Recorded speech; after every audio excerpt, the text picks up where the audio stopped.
This the link up. This the link up. This the link up. Welcome to the link up. This the link up. This the link up. This the link up. Welcome to the link up. Oh. Yes, welcome back, ladies and gentlemen, to another edition of the LinkUp podcast with your host, Mr. King, Kana Woods in the building. Yo. Jesus Okay. Christ. And today, we got a special guest in the building. None other than Andy. I don't know if you want your last name out there as well. Mr. Samuel. Yes. We got Mr. Samuel in the building. So, just to start off, just to get into it, give us a little background on, who he is, where you come from. I mean, I think everybody practically know you're from St. Martin, but for those, who don't know. This your boy Andy from St. Martin. Living up here in NL for, I think 12 years now? Bombo. Yeah, boy. 12 years. It's been a minute. I think about 11 and a half I was in Amsterdam, and I just moved out to Amsterdam. Oh, yeah? In a little small city with a fam. Family reasons why? Like, more for family, yeah, more for okay. family. Yeah. I was going to ask you, why you moved from Amsterdam? And you guys were here for 11 years, but it makes sense. And for those who don't know, living with my girl and my little son about a year and a half now. And working at a bank and doing my little entrepreneurial stuff on the side. Okay, so bam. So now we started there one time. So what entrepreneurial stuff? So about a year ago, I started with a little brand, Gettr Brand, and initially it was Gettr Apparel, and then as last year, progressed, I kind of switched over into a umbrella form of a concept, and decided to make it less about the apparel and more about the brand, because I wanted to touch base on different items within the brand. So different items like what? Well, to give you the rundown on that, let's say I wanted to start initially with the shirts and clothing and so forth, and then quickly, I think a couple months into it, realized that maybe the fashion aspect of a brand wasn't so much what had really attracted me or really gave me energy. It was more so the empowering of individuals and so forth. And I can be very complex in my thoughts and so forth. So then I decided, just rather have it under a sort of an umbrella concept, and then really focus on the empowering, and then the apparel would be, how do you say? Something to complement. To complement it, yeah, indeed. Okay. Yeah. So then, so you wanted to do more empower people, and so when you mean empower, as in what dynamic, in what aspect? Empowering more in the sense of just being a lot more confident in life, in your work and so forth. And I think it really stems from of course personal reasons initially, where it's like I always felt like I missed having someone there who would really give me those positive thoughts and encouragement and so forth. So I noticed at a given point, I was getting it from different external sources, more like the Les Browns and the ET hip hop preachers and so forth. I thought, how cool would it be initially for my island people, for my island people to have someone there that they can say, hey, I like what you're doing, I like how you just inspire and so forth. Okay, so more like a what do they call it? Motivational speaker. Yeah, type something. Kind of like motivational indeed. Okay, so one of the main reasons I wanted to have you on is because I see you was doing this whole the Toastmasters. Yeah. Explain how you get into that a little bit. How I get into Toastmasters. So for those that don't know what Toastmasters is basically an organization that helps individuals work on their communication skills, but also develop leadership skills in the process. And I just always make the joke, but there's a little bit truth in it. I used to say I wanted to be better in arguing against my girlfriend. So, hey, if you could win that, I mean, you're kind of on point, I find. Well, 5 years into it, I realized it's not going to happen. No matter how much Toastmasters you do. But some things it's better just to leave alone. It's that. It is what it is, you know. And no, but the main thing was, I always felt like I was part of like back in the day, a multi-level marketing company, and I had to really appreciate watching some of the people who would come up on stage and, you know, give their talks and so forth. And I thought, you know, that's something I would really love to do, or at least when I am called up, that I am able to hold my own and not feel like I'm shaking like a tree in the hurricane outside. So that was one of the main reasons why I started, you know, with the whole Toastmasters journey. Okay, but then how you feel you would be able to inspire island people, some other people in general, like from your experiences, from like your work things, or like how you plan on doing it? I think you know, that's something that I've come to realize is the best way you can inspire people is, you know, through your own daily living, daily life, and so forth. Being open to people in terms of sharing, you know, the things that you're dealing with, that you're going through, and you know that despite that, you know, you can basically, you know, achieve the things that you want to achieve. But our whole idea of, you know, like personal development, that was a topic I felt like should be in the kind of like in the educational system. Just all about that, you know, it is okay when you try things to fail, and that is not the end of the world. You know, that is just part of the process. But I mean, basically in school, what you're learning is when you fail is kind of a bad thing, because then you're not going to progress any further. Yep, you have to haircuts. So, you know, what's haircuts in English? Reset. Wow. Yeah. The English person and the Palestinians using the Dutch word. Yeah. Hey, it shows at least I tried. Integrated into the culture. You remember the Dutch one before the English one? Well, I mean, it should. I mean, around Dutch 24/7 practically now. That's a good thing. And that could be debated. It's going to get worse, huh? But I know when I find it was really bad as well, finding the Japanese words instead of the English words, then I know I had a problem. But how do you see the Gettr Brand, or like, since you kind of see the apparel is more moving into like a secondary type of thing, how do you see it like growing, or what's the vision for that in terms of spreading the Gettr Brand? Yeah, so, you know, last year, like, I had to really appreciate last year the downs with the brand, and a lot of it has to do with myself. And what I really came to realize is, like, what I really get energy out of is kind of educating,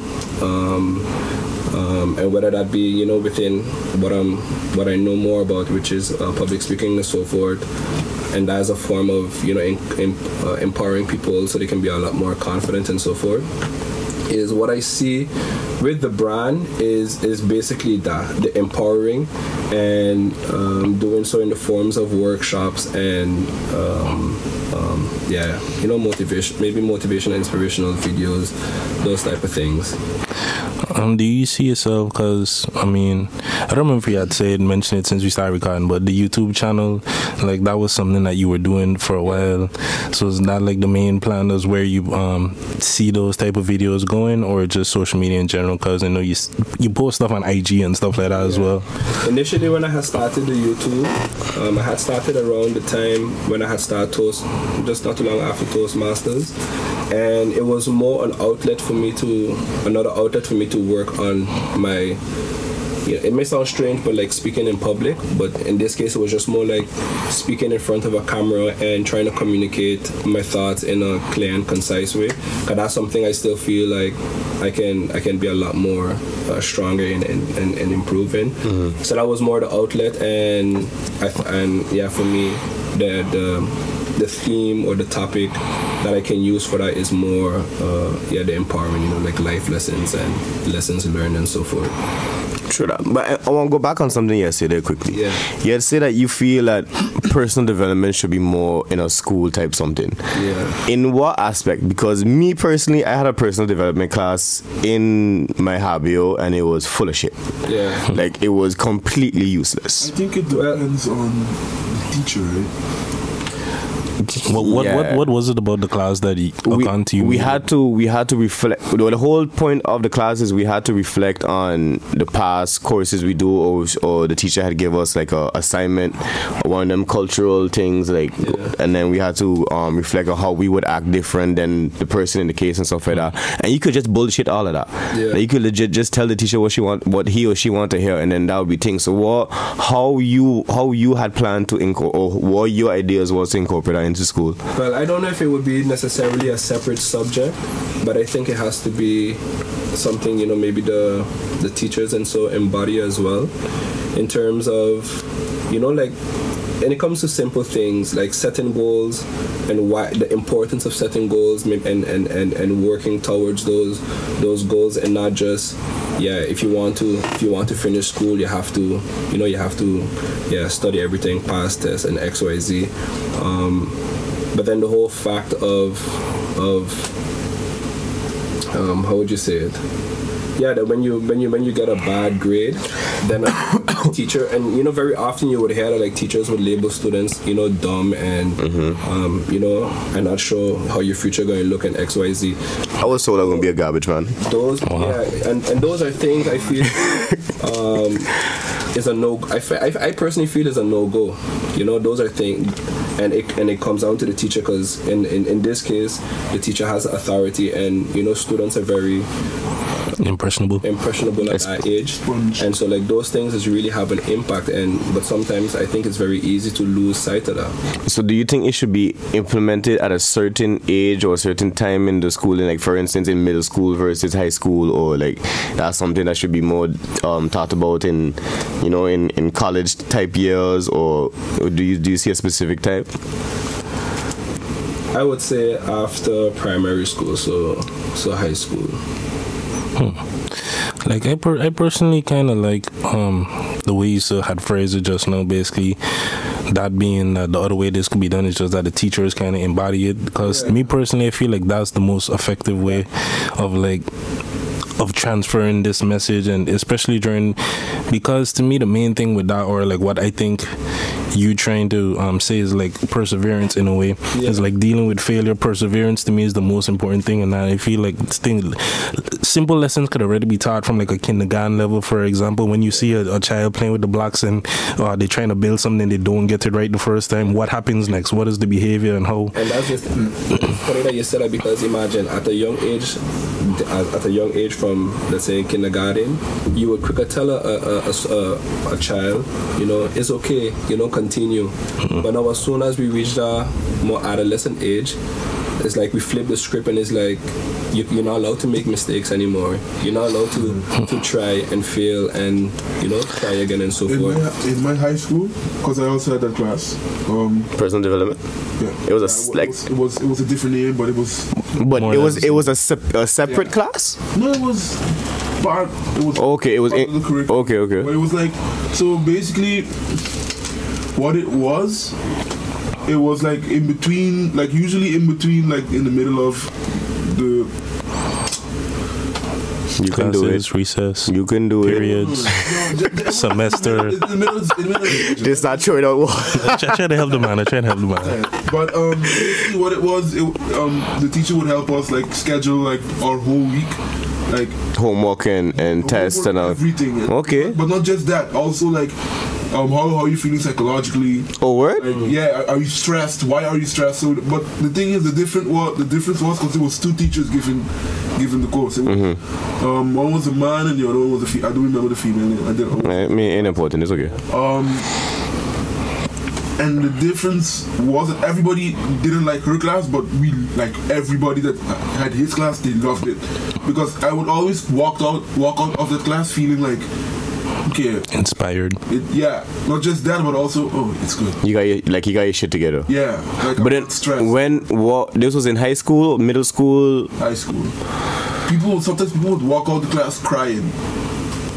Bye. And imagine, as an educator, I think initially when you first go into that profession, is always with the intentions of doing something good, change the youth and achieve more, because you are the adult now, and is with trial and error that you reach certain milestones and so forth, or that is part of the process. But then somewhere along the line, you know, when life get a hold of you, it's like you kind of lose sight of that, and then you, But I agree with all yourself, and I never, looking back at it, I never had that in like high school, primary school, none of that. And I went to where you could say private schools on the island, and you would think, you know, the amount of money if you're spending and paying, they would have some kind of something like that. But thankfully on my end, I had like very supportive house. I had a very supportive household. So I wouldn't say necessarily family, because I have a big family, but I didn't necessarily grow up with all of them. But like my mother, my brother, my sister, my father, they always had supported me once I was doing my stuff properly. But like things, like I tell you, my teacher had told me from, I think we was in fifth grade, that I'm gonna be a garbage man, and that stick with me from now. So it's like, but for me personally, I more take that as like, bye, okay, cool, that's a little rough, but I gonna show you that that's not gonna be me. And that's usually the stories you just always hear at the end of the day, where the sad thing about it, those would be the successful stories, because those would be the ones, those the few individuals, those are few individuals that be able to take in, okay, no, I'm not going to do that, I'm not going to do what you say. But then they have other ones that be like, bye, maybe she right now, bye, maybe she think that. And the only reason I didn't fall into that is because, number one, I didn't care about what the hell she had to say, and two, I always had a support. I was, again, lucky enough to have the support systems at home to be like, yeah, Sean, you know, you good at this, you good at that, you know, don't, you know. From time my mother had told me that she went to the school, like she went and had a cussing with the teacher, because how the hell are you gonna tell my child that? Exactly. But then I realized that even more and more now, a lot of people ain't my mother. A lot of people don't have a mother like mine, unfortunately. Or don't even have a mother. That too. So it's like, how would you do the ideas you do? You think it should be implicated more at a younger level as well? Maybe not to an extent where he's thinking about like, how did this make you feel and all that stuff like, but more keeping an eye on the children individually. I think once you're in that educator position, then, like I mentioned in the beginning, it should just be something embodied, and it should always be in the back of your mind that this is somebody who is learning new things, and it might not go well the first time, and it's up to you to let them know, like, hey, look, in the schooling system, the educational system is gonna result in you not moving forward, but that doesn't mean that you can't excel in life still, you know, stuff like that. Okay, so then let me formulate this question properly in my head. Okay, do you think money is a factor then? In what? In the whole education thing, because we can even see it in some of the public schools in St. Martin. Some of the teachers have to worry about like between 25 and 30 students in one class. A lot of the teachers, or the sentiments you would hear, or the attitudes you would hear from teachers, are not getting paid enough to do all that crap. So do you think that would incentivize the teachers to actually care more, or do you still think that just should be in you, period? I feel like if somebody have to pay you to encourage students, you know, which is I feel like should be part of your profession, then you're in the wrong profession. Plain and simple. What do you think? I think it's a little more complex than that. There's a little more nuance to it. You want to go first, or I go first? I'm saying go do you think? You sure? Do you think? It depends. It really depends on the environment. Like, how you mean environment? Look, because in my situation, like the school I went to, like the classes were like max 20 students in a room, and I feel that's reasonable, manageable, you know. But when you go to 30 or above, and it depends also, okay, what is the culture at the school? But I mean the culture as in how do the students interact with the teachers? That's also like there's a case by case basis. Certain times it's the teachers that really can't, like they legit cannot handle it, and they become bitter at a certain point. And if that's just the culture at the school, then it's a whole other discussion that needs to take place of how can you change the culture and how can we make the school become a little bit more manageable. for both sides. So it really depends on the case by case basis. Some people, sometimes legit teachers do not get paid enough. Looking after 30 kids, especially if they're teenagers, is a really, really hard thing to do.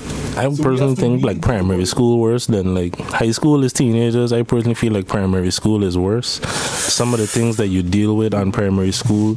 Okay, wait. I was just gonna say, let me distinguish what's primary school. What Primary school, first grade to sixth grade. Sixth grade, you generally finish at like what, 12, 13, something like that. And to me, like, I feel they, in some ways, the problems for sure is different. That's the one thing. It's like, it's difficult to compare because the type of stress that you can deal with is different in high school and primary school. But watching my mother as a primary school teacher for like her whole life is like, that's stress. That's babysitting. That's people who don't listen. That's people who just want to play. That's people who have absolutely no interest in being in school. Like, it depends on primary school. Yeah, and this is, she's been teaching for 25 years plus different grades and stuff like that. So she has a pretty fair like insight on what the mindset is. That's why it really like when Primary or high school? Both. Okay. Let's see you stunned. No. They need teachers. That's why. Indeed. But what she told me, it really depends on. Primary is funny because it's the opposite. But first to sixth, 1, 2 to 3 is like the easiest, and after that it becomes harder because they become a little bit more rebellious at that age. When they're younger, they're easier. They listen because you're the not all kids, but most listen. But when you get closer to like 10, 11, 12, that's the rebellious stage. That's when they feel like they know everything already. That's at the age where they become a little bit more rebellious. But the one thing that I would say. Okay, sorry. Yeah, the one thing that I just wanted to say, like, in terms of if it's on the teachers type of thing, to me, it's just a lot of things that play into teachers being definitely overstressed, overworked, the requirements that's placed on teachers. So I definitely understand how it's possible to become, like you say, some people get bitter and stuff. It just feel like I put in all this effort for what type of thing, so then eventually maybe stop caring as much and things like that. I wouldn't say that was necessarily the case with my mother, but I wasn't at her school, so I don't know how it was. But I mean, it definitely takes a toll on you, some of the stuff that you deal with, especially when you know it's always underfunded and stuff like that. Times I remember seeing my mother like taking money out of her own pocket, buying certain supplies and things for students at the school and things, because it was Rubila Bega she was teaching at. It might be a little different context for you, but look, I have nothing to do with me. Let me just put it out there. I have nothing to do with me. I had nothing to do with going out with that school. I know shit. True. Like I wasn't even thinking on that connection. No, because what's watching me like. I wasn't even thinking on that connection, but Dodo does it. Like a lot of people in that school, it's a public school. A lot of people in that school have like. There's a lot of people from Haiti, Dominican Republic. There's a lot of people from different islands that maybe some of them not documented and things. They don't come from necessarily the best backgrounds. A lot of students in that school. And times I remember like my mother, like some of our old shoes and stuff given to some of the students that she knows that they just don't got no like. There's a lot of shit that teachers deal with that. But you see, that's why I asked the question too, because me personally, I find if the teachers were paid properly, they would put more time into it and more effort into it, and it wouldn't be such, like what King was saying before, it wouldn't be such a stress. I'm like, I gotta get markers and chalk and all that kind of thing from my own pocket. I gotta buy books for the kids to read for 35 people in the class out of my own pocket. After a while, that gonna add up. 35 especially children. If you got your own kid, you know what it says, you have your own kids as a teacher, because you got, especially in primary school, you got to deal with them with other people's kids, and then you got to come home and deal with your own. Well, in a way, I think we're getting a little distracted from our original conversation. This whole education thing is cool, but we had to talk about Go Gettr and the Toastmasters and everything Andy, basically. Yeah. But yeah, so now my whole thing is, so you had said what we were saying before we had actually started recording. What I was gonna be on your ass about, no homo. Why you stopped the whole YouTube thing? Because like man was following your channels and then all of a sudden you just stopped. I feel like you leave my high and dry. Boy, that's a good question. I can't even remember why I why I really slowed down.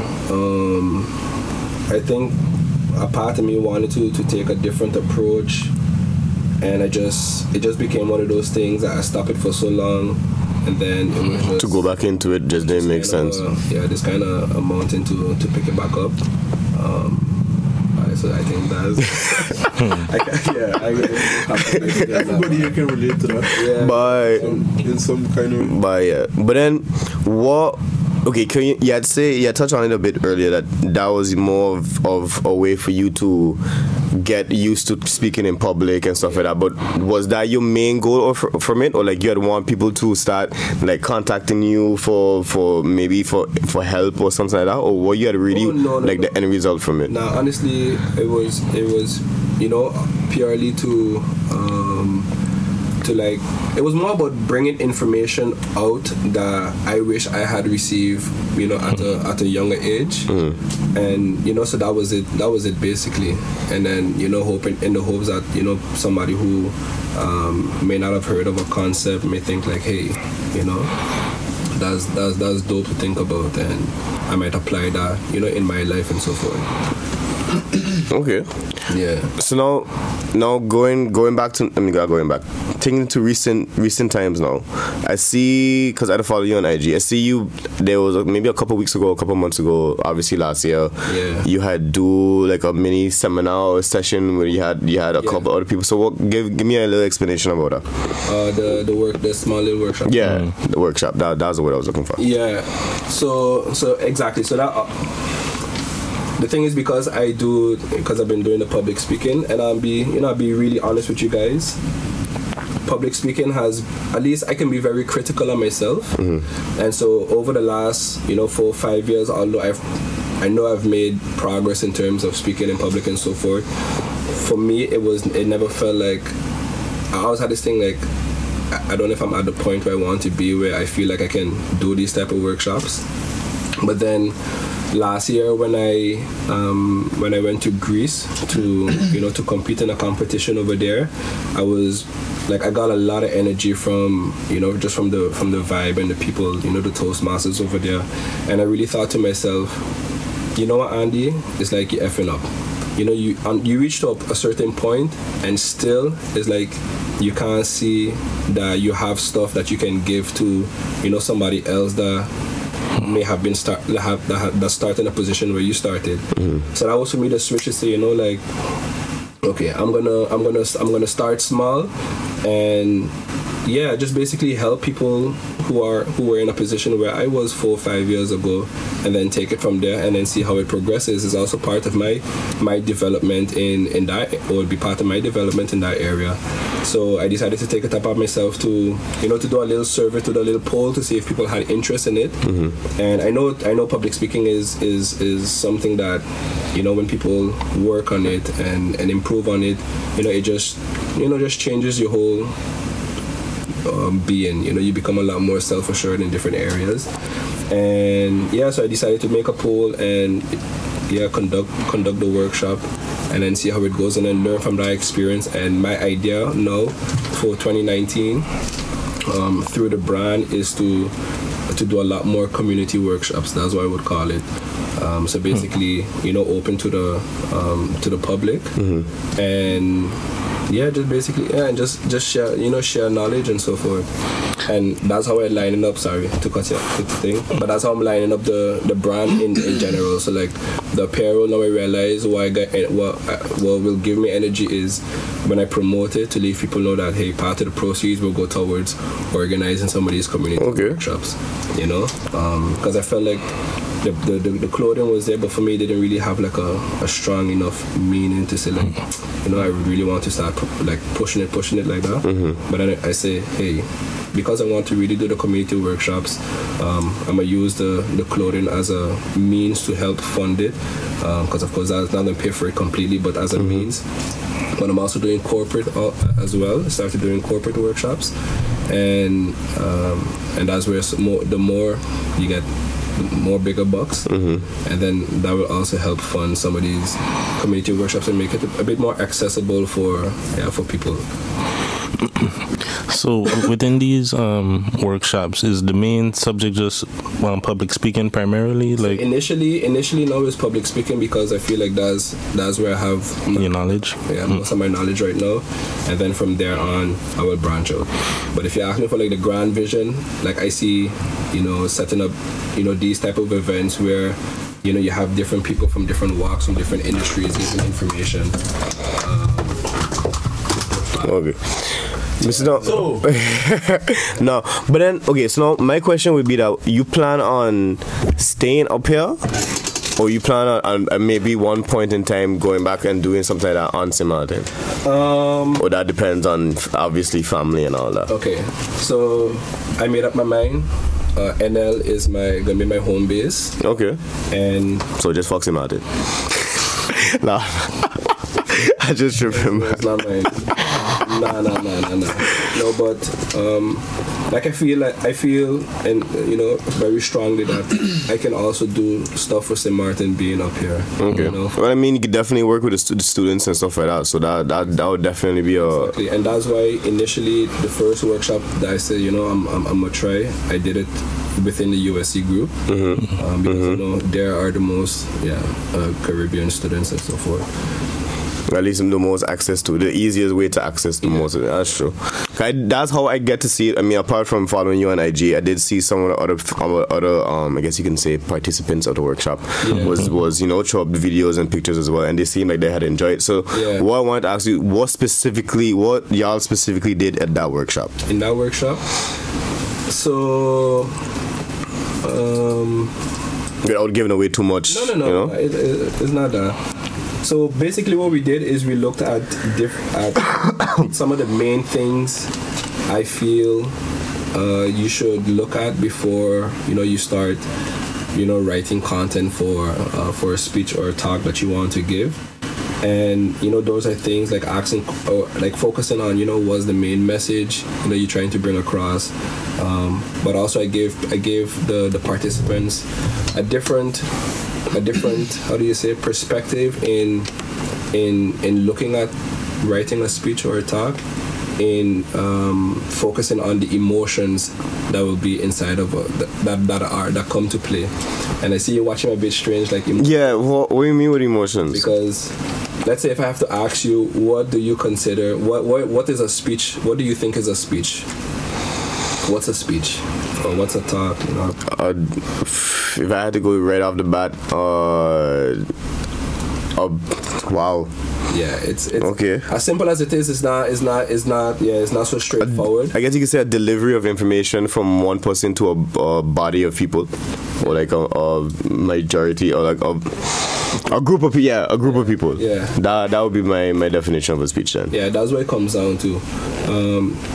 Maya Angelou had a wonderful quote where she said, a wonderful saying where she says, people don't, at the end of the day, people don't remember what you tell them, they remember how they make you feel, or you make them feel. Yeah, that.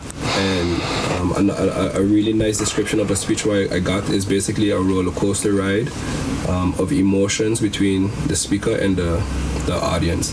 And because in giving a speech, even though it's a kind of like a one-way communication, it's still a two-way communication happening emotionally. Because if you want at the end of your talk for your audience to take over, to conduct a certain action, or to think about things a certain way, they have to feel what you feel in order to accomplish that. Okay. If I'm telling you, I want you to take one thing that you've been putting off, for so long, and just attack it tomorrow. If I tell you that with low energy, like I don't really believe it, you'll be like, yeah.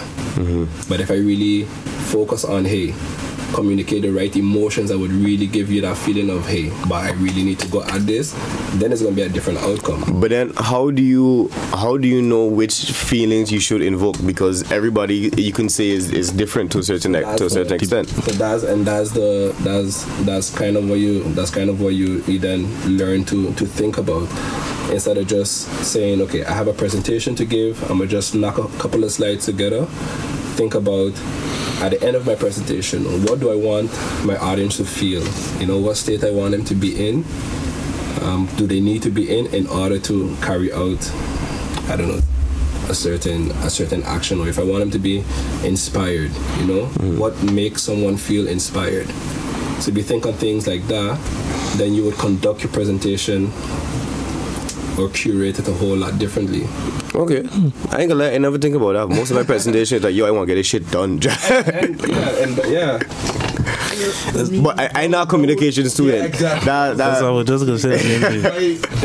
A lot of what he's saying is stuff that I could definitely relate to, and I understand just from the emphasis that's placed on presentation given, whether it's a pitch and like the amount of pitches for just ideas, concepts, like whether it's a company or something, we have marketing, pitch, proposal, all of those type of stuff. Like, how do you want the people that says yes to your pitch to feel at the end of that pitch? We said before, but I had studied business and stuff like that, but so we had the whole small introduction of like the elevator pitch and all that kind of thing, but it's like we never really went in depth on the communication unless like you happen to want to write a paper about it specifically, or you want to do a presentation about it specifically. So that's why for me it was always like, I just want to get this over with. I just need to have the information this man want me to have or this woman want me to have, and then that's it. I never really had like, okay, by what they want to really hear, or like how I gonna make them feel to give me a good grade, you know.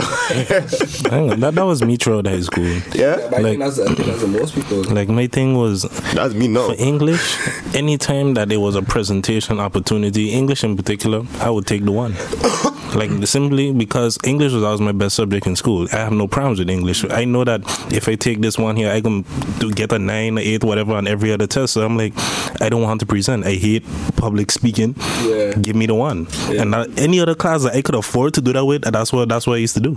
I think I just love talking a lot. But you see, that I think that's my thing as well, because I never had a communication class, I never had a thing, but because I used to talk so much shit growing up, talking in general just kind of come, I guess you could say, natural for me. The whole reason we're doing this podcast and stuff like that as well. So let me rephrase that. I love when people listen to what I say. That is a difference. That is a difference. But I don't love talking. I don't talk a lot. What? No, listen good what I say. I talk a lot amongst friends. Okay. But usually, when I'm in another environment, I tend to be quite timid. Okay. I can believe that. Understandable. The only other time that doesn't happen is when I'm DJing, because then I'm comfortable again. I'm in a comfort zone. Yeah, I'm in a different area, but I'm still doing something I'm comfortable doing. So I think that's. But there was a question I wanted to ask to get us back on track a little bit. Yeah. You mentioned the competition in Greece, I believe it was. Yeah. Like, could tell us a little bit about that? Like, what exactly was the premise behind the competition? What were the metrics, I guess? What were you being judged against? Like, I don't quite get how a speech contest works. I never went. Yeah, no, but that's a question. But so initially, twice a year, Toastmasters has these competition periods, you can say. And let's say in around the fall part of the year, it used to be like humorous speeches, kind of funny. And in the beginning, around the springtime, so coming up in about two months, you have kind of like the more serious speeches. They can be funny as well, but it's seen a bit more serious. And you can talk about whatever. You just have to talk. You just have to make sure you speak within 4.5 and 7.5 minutes. And then basically you're judged on, like the relevance of your topic. You're judged on the message that you bring across, the way you bring it across, and then you compete against each other. And then so basically how it works is you would start within the club level, and then if you the first and second, they move on to the surrounding clubs within the area. So for example, and then it gets regional area, and then you move on to the best of the Netherlands. So then you compete, and then if you pass there, then you go European. So then I was fortunate enough to, after roughly 4 years within the program, to experience that, and it was crazy. It was sick. And you won in Greece? I didn't win in Greece. I made it to the semi-finals, but I didn't get past the semi-finals. Oh, okay.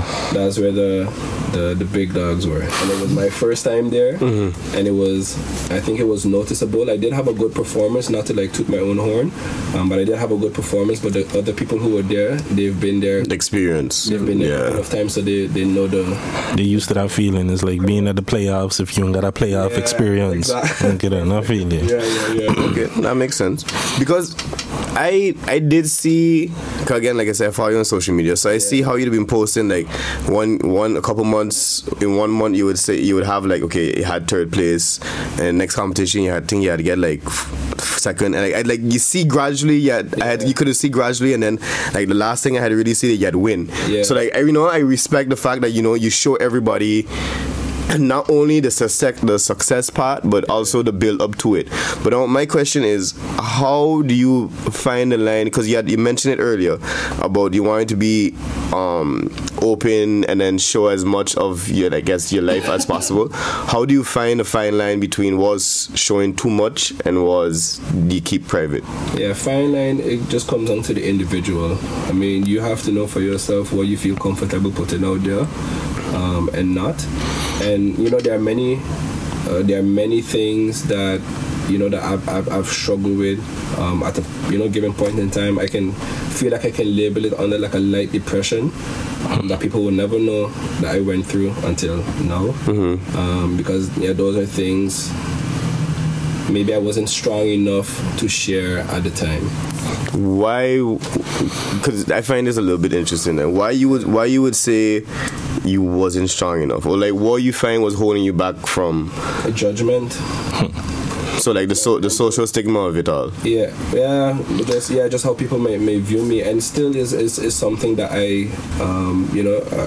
I'll be straight up and say.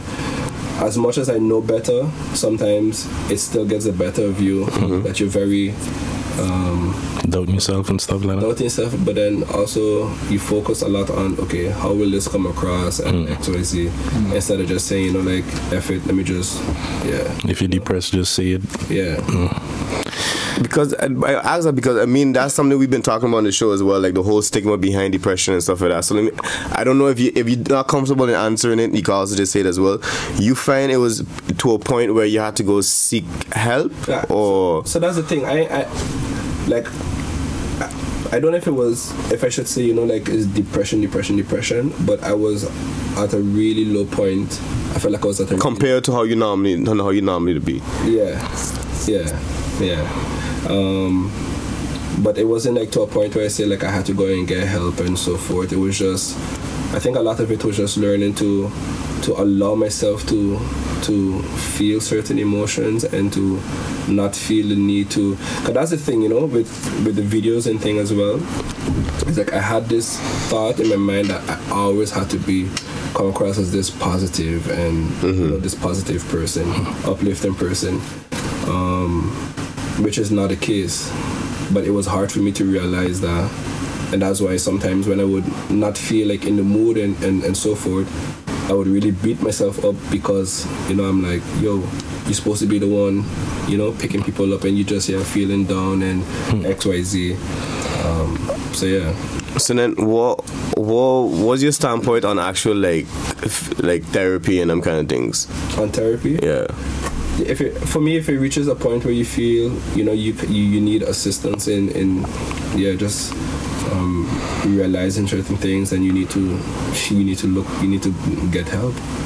I don't feel like it's something that to say people are over exaggerating, because maybe what I felt and what I was going through, I know for other people it may be 10 times worse. So being in a sort of similar, so I don't want to label it under depression, but knowing how you can feel at your lowest, what that can do to you, it's not a nice feeling. So I wouldn't be so quick to go and judge people if they are getting help because of that. Okay, but you feel like the Toastmasters and stuff like that help you kind of through it, or that was at a different period, or it was also in a period where I was doing Toastmasters.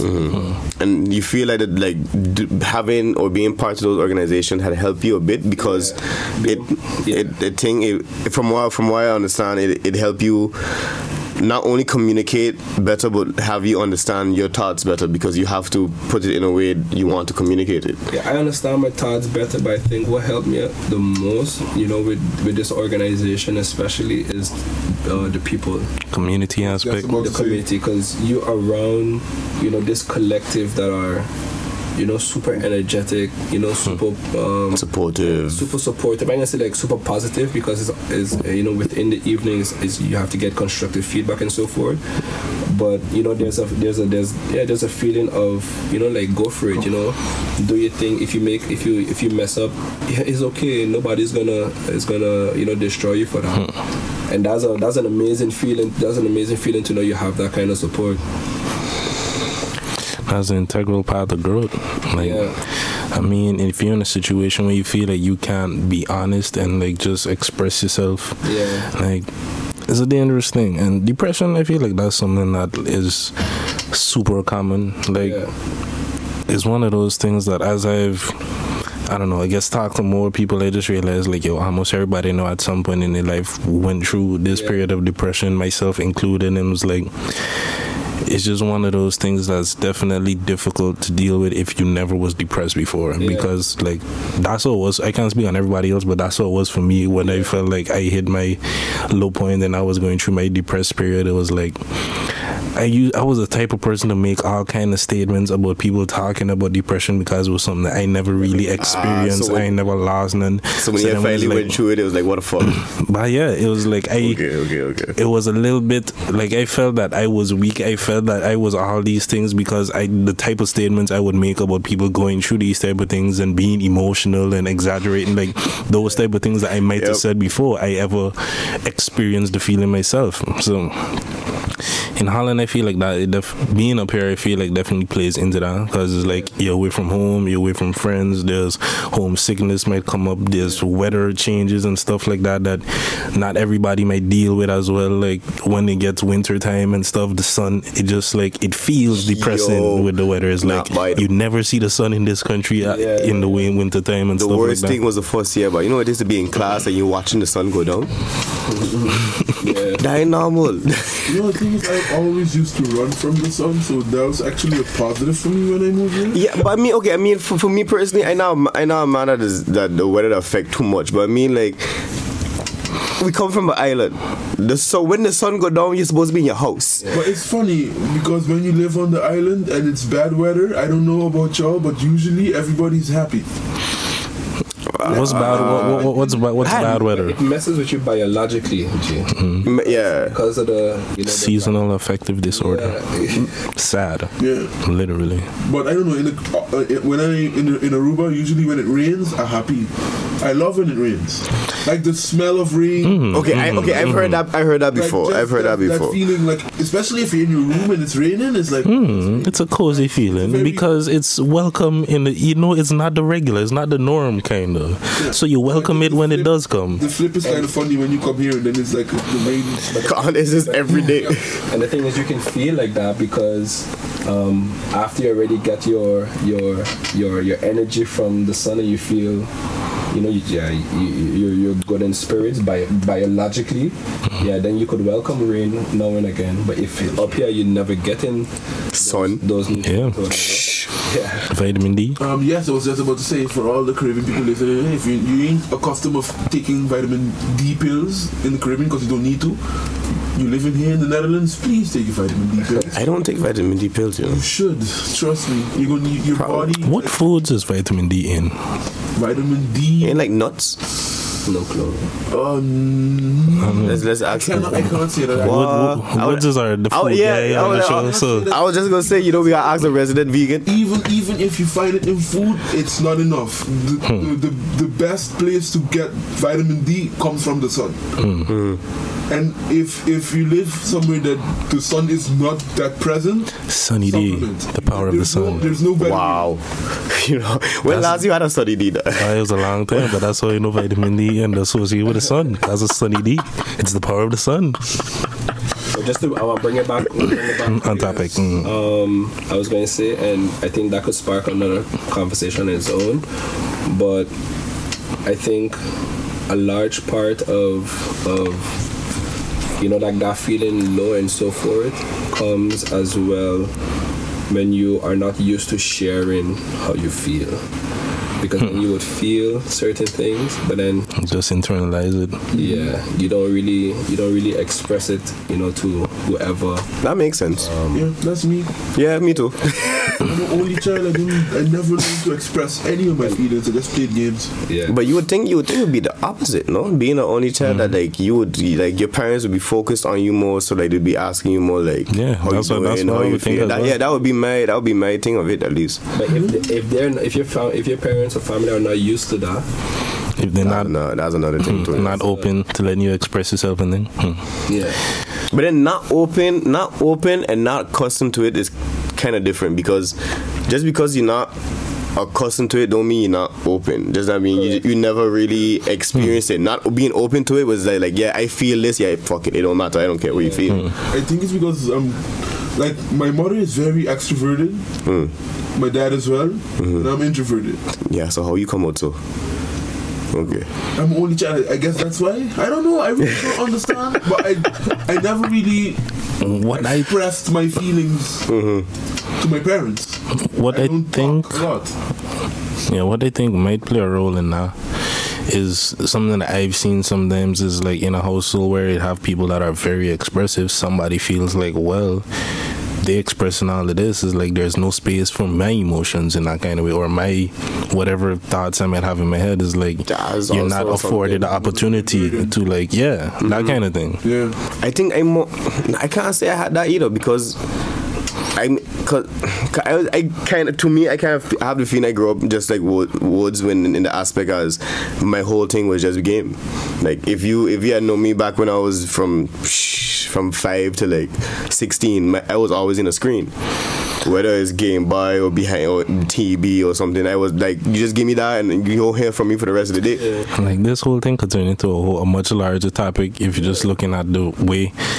Like you could bring it down to a way like men in general, the way men express themselves, the way men are socialized to deal with emotions, and whether they are allowed to express those. Yeah, that's a whole different. Like there's a whole lot of things that go into that. Like one thing I'm happy about this generation that men are getting like at least that stigma of men not expressing themselves is it hasn't broken yet, but it's cracking.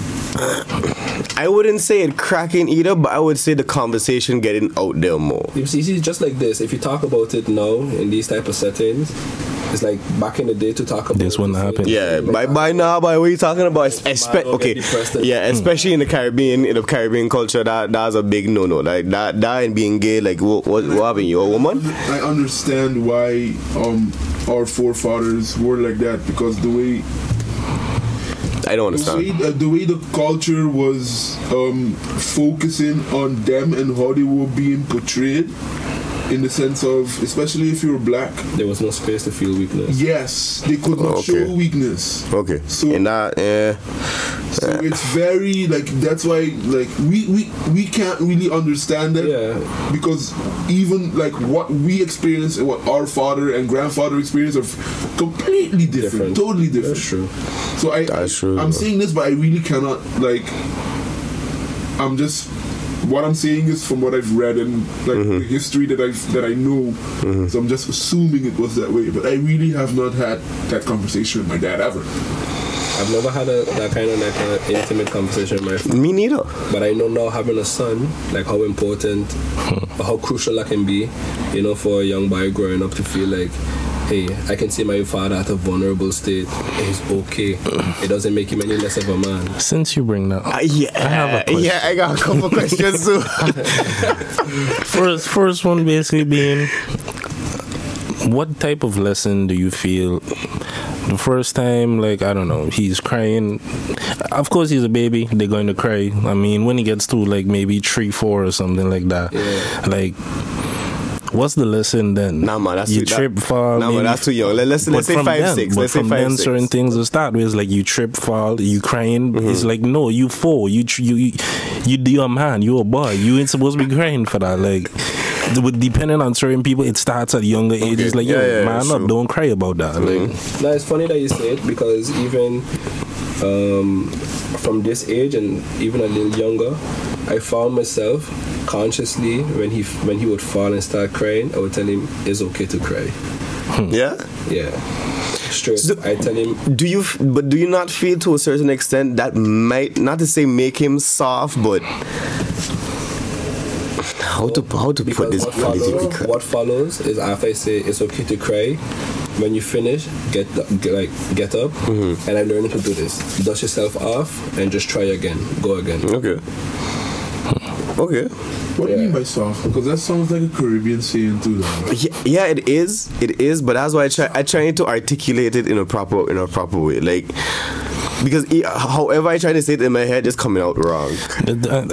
From what I think you're trying to say is basically resilient would be a more appropriate word. Maybe, like maybe that or like babying too much. Through. Maybe babying too much. So not necessarily preparing them for the realities of the world. Yeah, but I mean that's still kind of rough to say at that age. It depends on, like, yeah, you could baby a child, but I don't think telling him it's okay to cry is babying. Babying would be telling him it's okay to cry, and then tell me no, but don't do it again, I'll protect you or whatever. Correct. Like, okay, because then you're sheltering him from the reality. That's a better word. Sheltering them too much. If you were to see me with my son and my son falls and he cries, I would tell him stop crying, but I don't pick him up. Okay. I just go next to him, leave him know it's okay, and I'll be like, okay, get up, and then he just pick himself up. I think 9 out of the 10 times I leave my son get up on his own. Even while he crying? Even while he crying or when he finished crying. Because what I want him to learn is that it's okay, first and foremost, to express yourself, to feel sad or feel hurt or whatever, but the show got to go on. I don't want him to ever feel like, like he's not allowed to cry or it's a bad thing. It's not a bad thing, it's something human. Does his mom do the same as well? She babies him a little. She because I think a mom is a little bit more nurturing instinctively. So she does it to a certain extent, but she would quicker than, like hold him, and like give him that motherly love. But she is conscious of it as well. Yeah. But I think in that aspect, like, for certain things, and I don't wanna put it like into like a stereotype, but for certain things you would look at your father for certain things, and then at your mother for other. But you see, that's why I asked that question too, because would it not be obviously I have no kind of experience in psychology or child raising either, but would it not to a certain extent send a mixed message? I mean, if you look at, like, okay, because we're animals at the end of the day, so we're highly intelligent animals. I mean, some of us, but okay. What I'm trying to say is, like, there's always, like, if you look at a pact, there's always people that are assigned to do different things. Okay. And okay, so you're trying to say the child going to pick up the aspects of both the positive, both the, I guess, the sternness of what a father should be and the kindness of the mother. Yeah, and both of them are going to accumulate and create the future person that going to form from. I know what you're trying to say. I know what you're trying to kind of get at. Let's say the falling is one scenario, and it's not like my partner, she would pick him up and like be like, oh, it's okay, like don't do it again, because she has the same mentality, is okay, get up, but she might do it in a bit more gentle way. And I could give like another funny example why I also agree why it's super important to have the mom and the father. If I'm getting my son dressed and I'm creaming his skin, when I cream his face, it's like he get that man handles. I'm displacing his face. Yeah. And when my girlfriend does it, it's a lot more gentle. Okay. So in that scenario, it's like he knows, okay, father is a little bit more. Father can be loving, but he got a little bit more rough edges. And mommy, if you really want that nice soft. Do you see him gravitating more towards one of y'all than the other? I find I just tell her, I say I find he love her a lot more because he always say mama, mama, mama. But it has to do with the time of the day. I think in the morning, because in the morning when you wake up, you're a lot more vulnerable. So you want him more? Then he wants mama more. That's interesting. I never hear that. But when we're ramping and stuff, like when it comes to ramping, like yeah, she can't ramp. You know what I mean? Okay, but I mean, yeah, because everything for I mean, I don't want to put women in general or something, but either way, fuck it. In general, women to be more, oh yeah, be careful, don't do that. I remember when me and my father used to ramp, as soon as my mother was like, watch out with a child, pop, you drop me. I would follow some crap like that. Fuck you. How would that? I'm gonna take it. But yeah, because for me it was like, how do you find the perfect balance between being, like we were saying before, being not too hard as like what society would deem how a man quote unquote supposed to be. How do you find the balance between that and not being too nurturing? Not being too nurturing.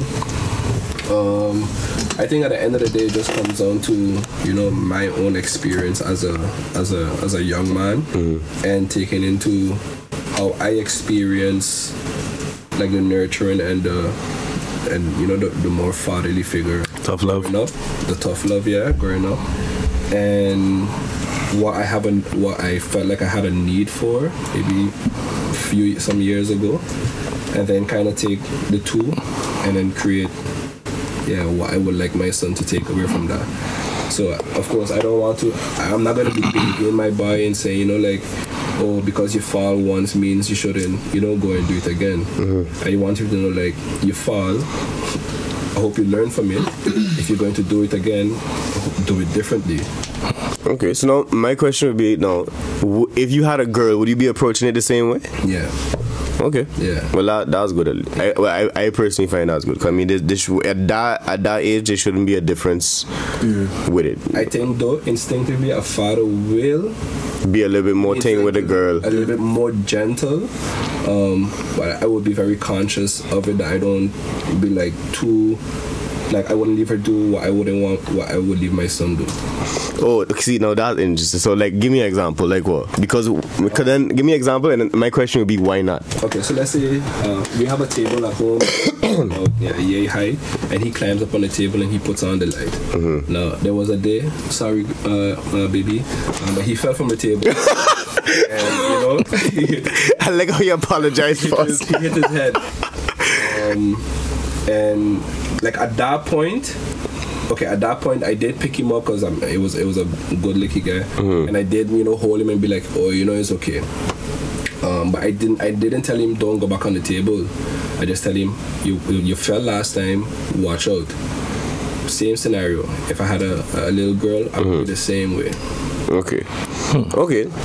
No, because then how you say it would be different. I had the impression that you would more tell the girl, like, don't do that again, and this and that. You would be a little more thing with her, because normally that's how it would be. For the fellas, we again, by society thing, we supposed to be able to take the licks and take the more hard-headed stuff like that. But I mean, for my thing is, why do we can't take the girls the same way? Exactly, and especially if like women are maybe perceived as more weaker beings.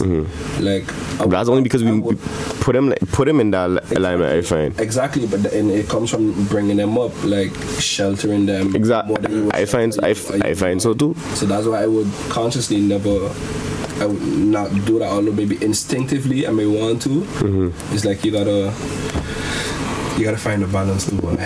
So what you was gonna say was, I mean, if you look at it like biologically, then yes. You see, now you're going in muddy waters, because but then it depends by case, because I know women that can whoop probably all we asses in this room. Yeah, but then so it's like how. But I mean, if you just take two let's just say people can do The average. The average, like it's not a stereotype. It's biologically like that. But then weaker.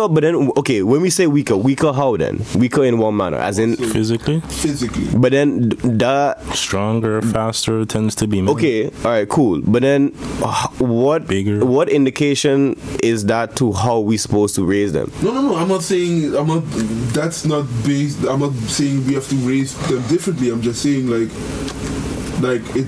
that's biologically that's just like, No, I understand what you mean, but my thing is that because what Andy was saying, what I find is true as well, is we as men we tend to be a little bit more careful or more protective of our daughters than we are with our sons. So my question is why? because we're men and it's a daughter. But that's the thing. Why you would go and like ramp with your son, but you wouldn't go ramp with your daughter? That's a deep question, and there's lots of reasons I think to that, and a lot of. I don't see no reason why. Cause me personally, I would do this. I would mash up my daughter if she don't come correct. Honestly, I would probably harder on my daughter than my son, I would think so too. because this world is going to be way more Tough on her. tougher on her than my son. I completely agree. If they both gonna have a tough time because the world is just tough. But with all of these new things coming into light with what's happening with women, Like these the one conversations thing- that we are not having with women, that like there's a lot of stuff. We have a lot of friends, a lot of women friends, female friends, that go through stuff that we don't even know about. Yep. Because we don't have these conversations with women. But to me, like, what you were just kind of articulating is a huge problem that we've seen with certain things that, we're not getting into it today. No. But that documentary that people out there are talking about, the only thing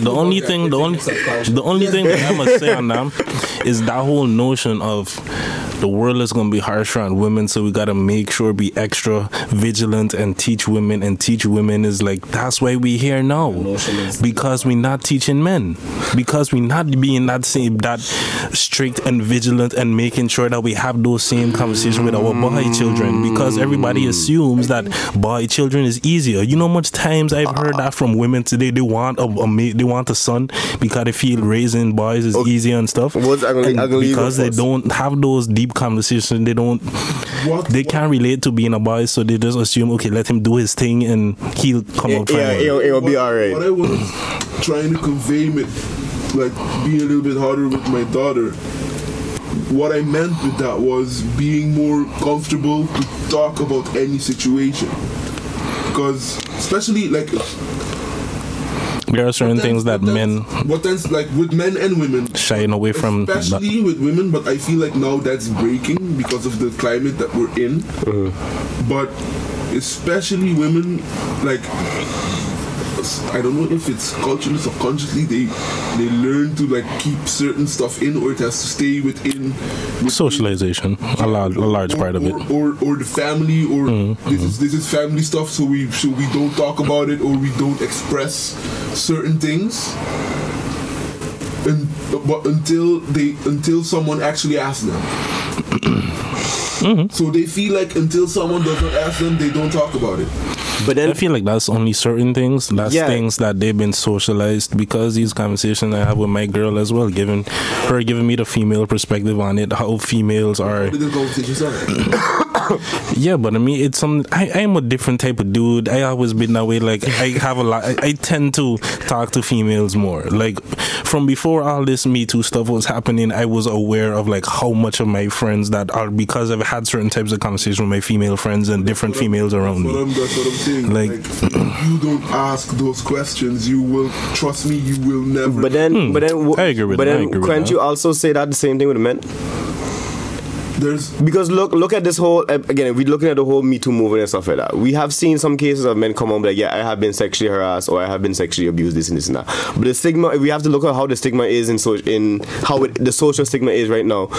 You come out, if you as a man come out and say, oh yeah, I was harassed by a female, or I was sexually abused by a female, you're going to look at it as a punk. Yeah.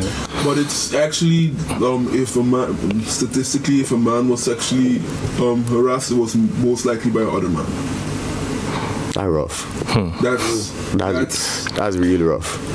But the point I was basically trying to make is why it is that way in a sense. No, because but then, there's a lot of socialization that happens. But then whereas, like, if I talk about it now, for example, if a woman was raped or something like that, no, it's to certain people it's seen as she's spoiled goods, or like there are all these kind of negative things associated, and especially if you're like, depending on what kind of household you were brought up, certain thing depending on what kind of family and religion and stuff like that sometimes plays a role. Like there's ways that it's a shame that you bring in on the family and different things like that, and it's like you just got to keep that quiet. Like you deal with whatever you need to do personally for your personal, so you can move forward, but that's it. Nothing but speaking out and like you trying to bring this dude to justice and nothing like that. Like these is real scenarios of the type of advice that certain girls are taught. If something happened to you, if somebody touch you, tell your parent, and that's it. The reason why these conversations didn't happen in the past was because if it did happen, most of the time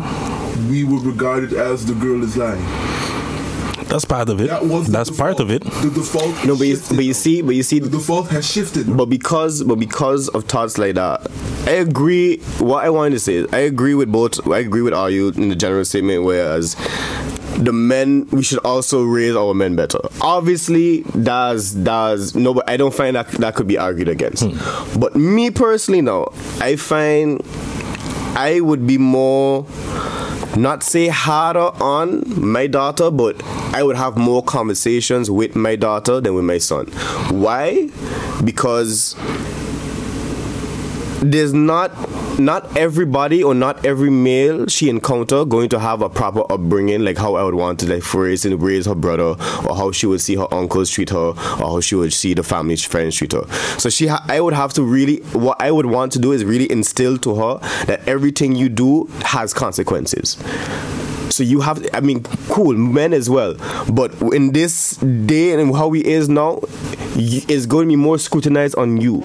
So you have to be really careful on what you're doing and how you're thinking. That's the primary. It's not right. It might not be how the reasons behind it aren't right. I'm gonna say that playing out. Yeah. But the thing is, the world is not going to care what's right or what was right or was wrong with it just because it's your daughter. So for me, it's like, I have to really make sure she understands. Look, if you want to go and let's say wearing the skimpy clothes for example, you have all the rights to do it. Bam. No man has any right to put their hands on you or touch you in any way that you don't want. But you have to realize that not all men are going to be raised that way. So if you do choose to come and dress like that, you have to understand that it's going to have certain consequences that you might not necessarily like. So you have to be able to deal with it and work around it, because just because you don't like it or you find it's wrong, don't mean the other person is going to feel the same way. You can't control other people, but you can control how you act within those certain situations. But that's just me personally. I agree. I don't think it's per se that you're going to talk to your daughter more. I think the conversation's going to just be a bit different than what. Yeah. I could agree with that. Yeah. But then I understand what King and Woods was saying at the same time too. It has to be with the men, because it's like, it's the men that doing the shit. Exactly. It's like, you know what? So who's the perpetrator? Who's the victim? Let me tell the victim. Let me do something with the victim to solve the problem that's happening with the perpetrator. And I understand. I understand completely. But I get exactly where you're coming from. Because they got some. You don't live in a vacuum. You can't stop. Look, you can have the conversation with your daughter because it's your daughter. You can't go by random, like, you have control of your household. Yeah, that's it. I can't. And even that, not really. But I mean, you have control in the sense of you are the information of your little ones until they grow up, and then and they have their own experiences and stuff like that. Especially now with all the information that I'm getting, all the new things that I'm learning. Because look, the only female that female something wrong. Let's say you lady, person of the let's say woman, woman in my life, and why did I say female?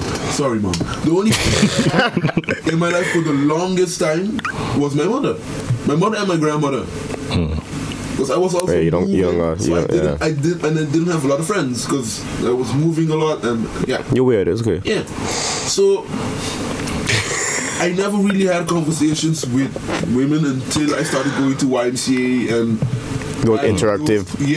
And having those conversations with women, because the YMCA was mostly women and me.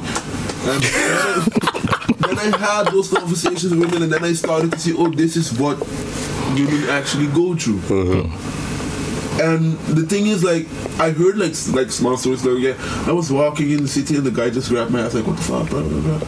And I always thought, okay, it was like that. So that was the extent of what was happening. My friends go through until I actually got older, like around 24, 25, so not that long ago. I started really asking questions, and then I really. So I was ignorant until the point I started. It's a scary thing, and once you do that, it's a scary realization. It's like yo, damn.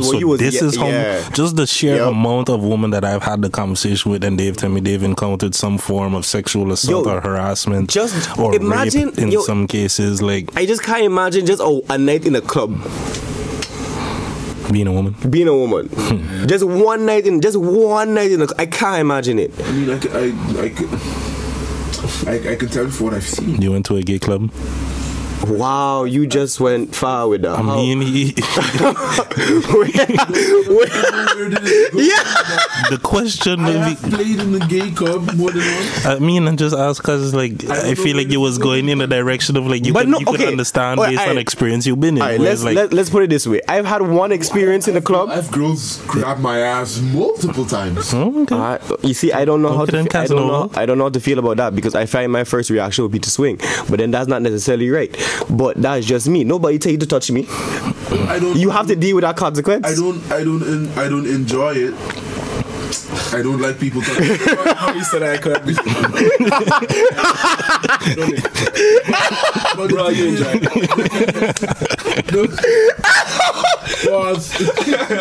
No, but the thing is, like, I am not someone, like, I said this multiple times on the podcast already, I've never fought.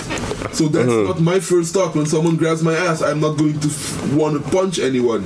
I'll just turn around and say like, yo, or what's like, I just turn around and I smile and I walk away. Like I'm someone that avoids violence. Violence does not.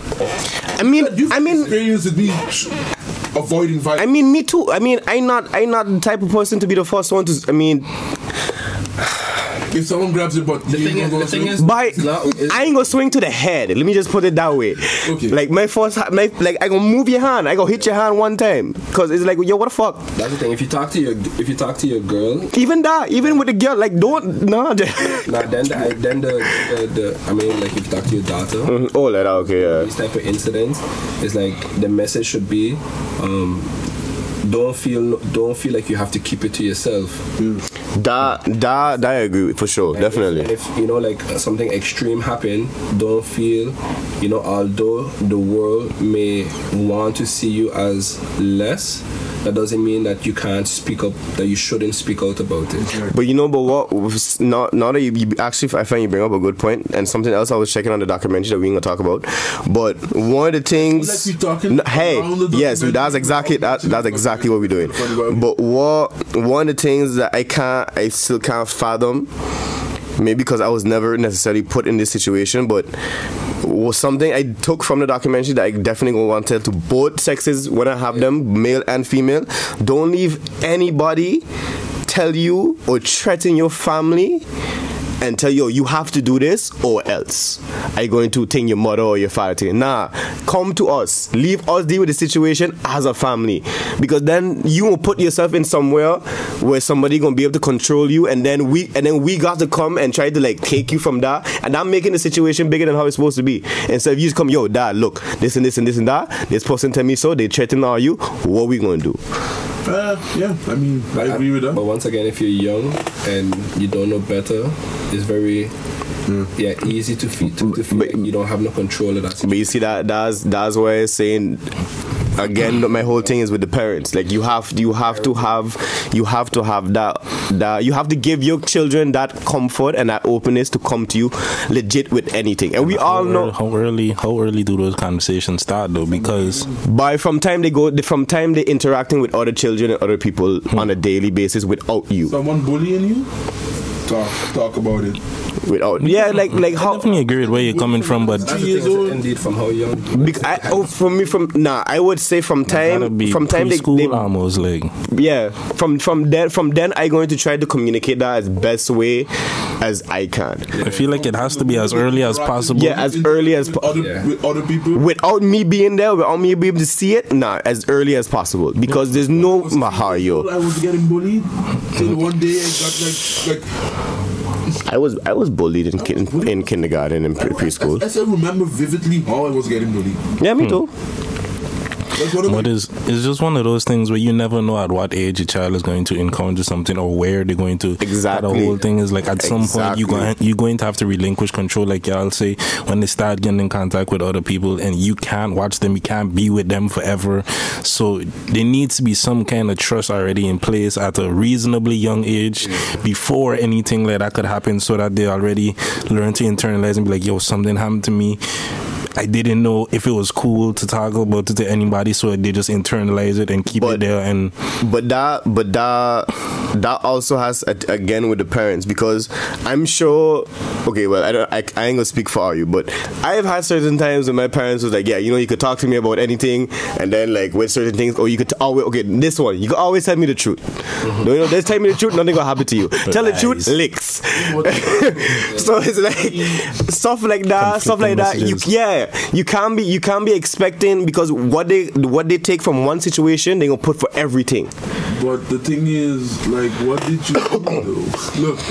Okay, maybe I was a bad example. Cause I was a fucking annoying child. Because everything you do, like if you did something wrong, like okay, depends on how you gonna punish your child. Like there's multiple ways to punish your child. Not everything is supposed to be licks. I never got licks from my mom, let's say that. But so I know, like, what I mean with that is like, when I did something wrong, I would just approach my mom and my mom wouldn't hit me, so I would just tell my mom everything. My dad, I never hid anything from my dad. Like I knew once I told my mom, my dad would eventually find out, and then I'll get some type of lick. But that is an easier lick. It's like it done. Like your mother would be like maybe convey it in a different way, and maybe she would like advocate for you and be like, yeah, but this and this and that. But then directly go into him, and then he go into emotion one time, and then bam, I don't know where I was trying to go with this. Like I said it, and then I was like, well, what was the main point? Like, I think in general the essence is if they don't learn it. If they don't learn it from home, they're gonna learn it outside. Yes, that exactly, and it's too much variables and too much potentially shit could happen when they're learning it from outside. I think as parents, the most difficult decision, and I think I'm gonna be speaking from personal experience, but what I think how it's gonna be the case is that none of these topics are gonna be topics that is gonna be a right time to talk about it. Yeah, but that's why for me it's just like as early as possible. It's not gonna be a right time, and it's not gonna be an easy, comfortable conversation. Like all these things are gonna be uncomfortable, basically. But as parents, as a parent, you have to make sure not to stray away from it either. Yeah, but I think the more you address it, it's just like any skill. The more you say, like the more you repeat it, the more you continue. You go at it. The easier it's going to be to to keep on addressing these new things, and probably also for them to think to you. Yeah. And it's not going to feel like it's this big thing. Yeah. This is I think this is something that I used to hear every morning before I went to school. So when I'm in the car with my mother, drive me to school usually takes like 15 minutes to get to school, and this is for exactly the line that my mother used to tell me. Okay, Joel, I want to drop you off to school. Don't forget, say hi to the teachers when you walk in. Don't steal. look what your cousins did. Don't be like your cousins. Oh shit. Okay. Go to school, finish school. Like legit every day. My mother would just behave. Like, that's kind of broad. I feel like that's a very Caribbean thing. Like, behave yourself. Behave, like that's a complete but sentence. my father was always one, like when you come inside, say good afternoon, hello. If you're seeing somebody talking to somebody else, you have to say something. It's always excuse me, listen, and that stuff I still keep up to this day. Like I can't call someone older than me just by the name. No, by no. And here, that's the norm. Nah. And in the States too, like your child calling you by your first name too, and thing like that. I'm like, what's going on, Karen? I mean, like, what? What happened to mommy and daddy? What? Nah, but isn't that a more cultural thing? Yeah. Because I ain't gonna lie, I would feel funny if my son called me Andy, you know. I think. Like, yo, so. My name is Dad. Even why is it bad? That's the thing. But I think it's a sign of respect. Yeah, like for instance, To who? that's true.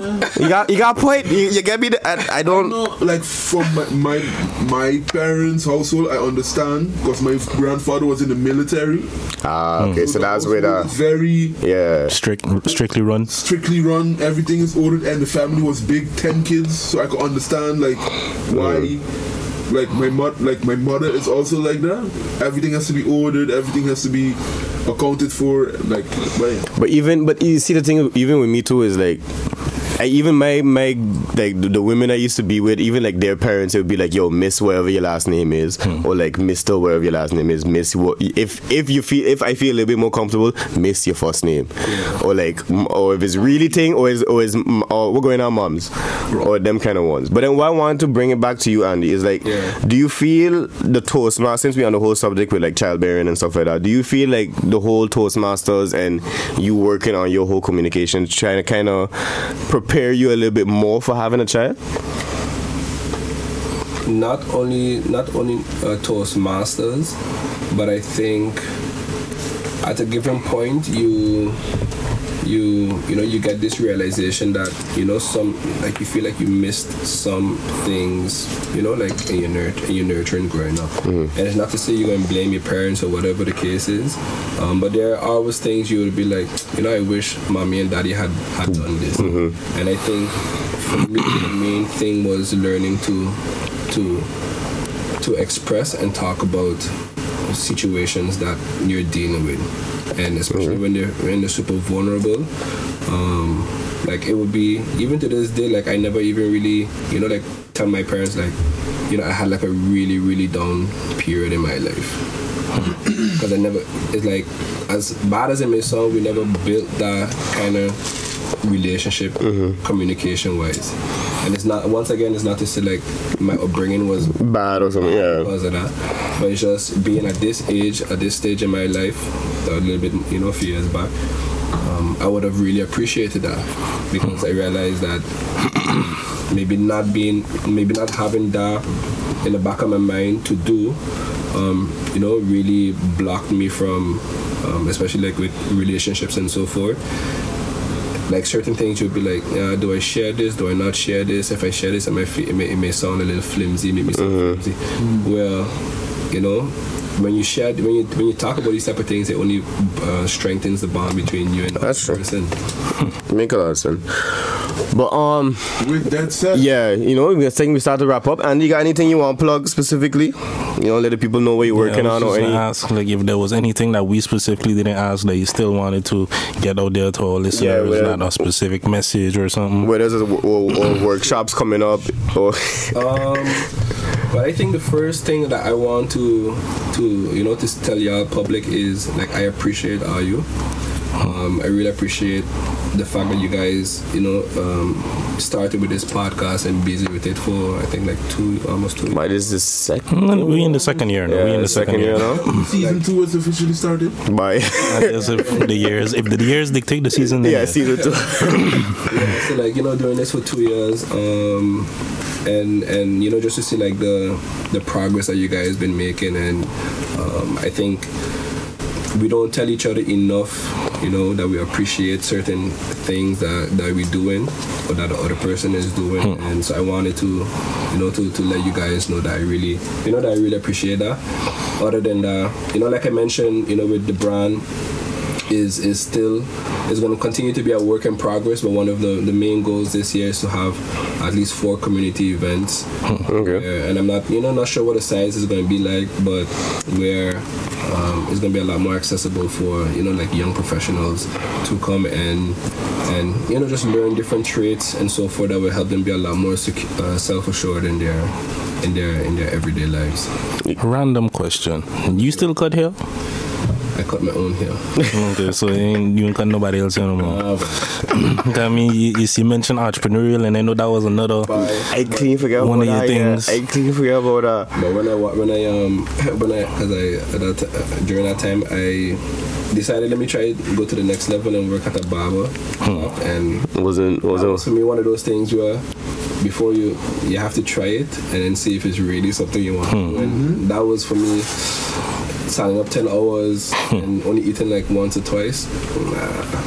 I could definitely understand that. That was rough. But then where people could look forward to like the different information for the workshops, you can give them your social media handles, or you got specific places they could go and check. The website is Gettr Brand, and Gettr is without the E, so just TTR.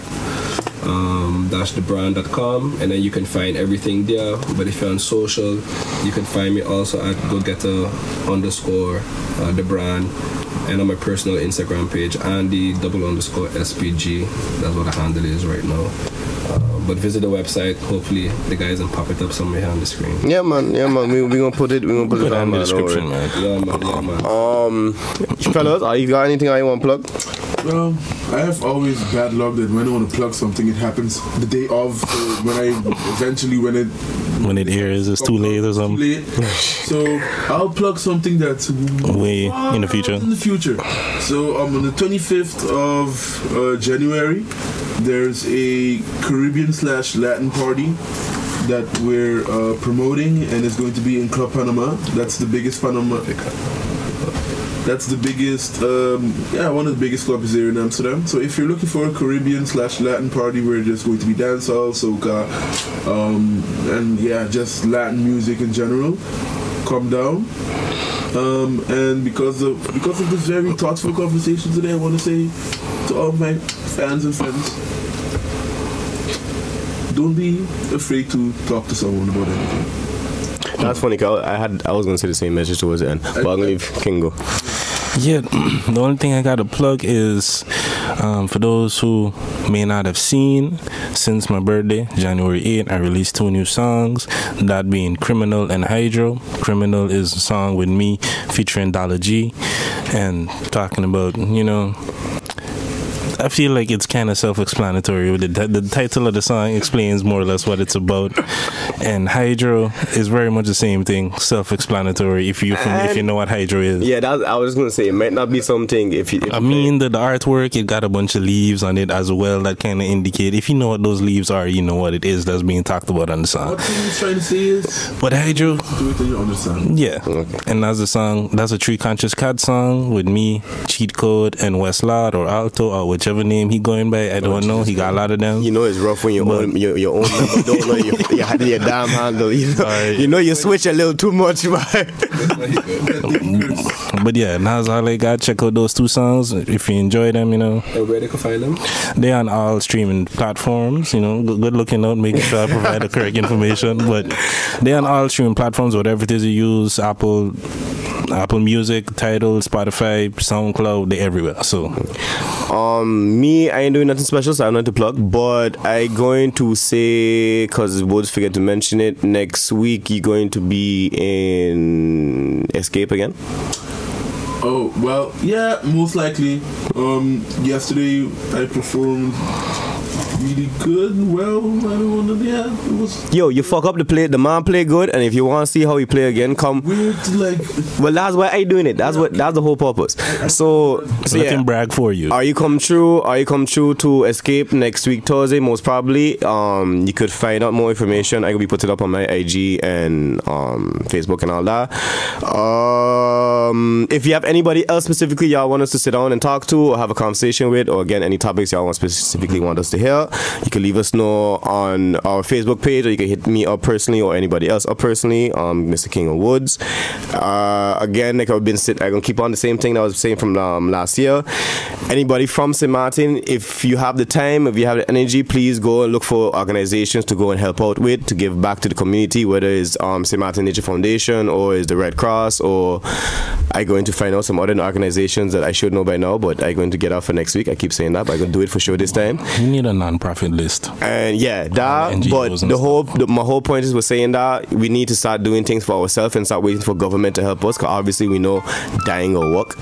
So yeah, try to do as much as you can for each other, with each other, and love each other. And with that being said, yeah, I think we're done. Yeah, I don't think there's nothing left to add. So yeah, like the man said, we'll see you the next time we link up. Bless. Peace.